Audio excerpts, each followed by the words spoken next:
కర్బూజాని నార్మల్గా తీసుకోవడం కంటే అప్పుడప్పుడు ఇలా మిల్క్ షేక్ని ట్రై చేయండి. టేస్ట్ అయితే చాలా బాగుంటుంది. ముందుగా కర్బూజాని తీసుకొని ఈ విధంగా కట్ చేసిన తర్వాత ఇందులో ఉండే గింజల్ని తీసేసి దీని గుజ్జుని సపరేట్గా తీసుకోండి. ఇలా చేయడం కష్టంగా ఉంటే పైన ఉన్న తొక్కని తీసేసి ముక్కలుగా కట్ చేసి అయినా తీసుకోవచ్చు. దీన్ని మిక్సీ జార్లో వేసి కాచి చల్లార్చి ఫ్రిడ్జ్లో పెట్టిన చల్లని పాలు వేసి 2 స్పూన్లు చక్కెర వేసి మెత్తగా గ్రైండ్ చేసి తీసుకోండి.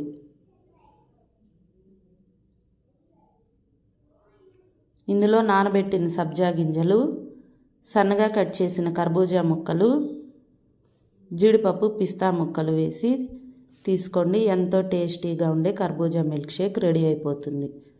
ఈ వీడియో నచ్చినట్లయితే లైక్ చేసి సబ్స్క్రైబ్ చేసుకోండి.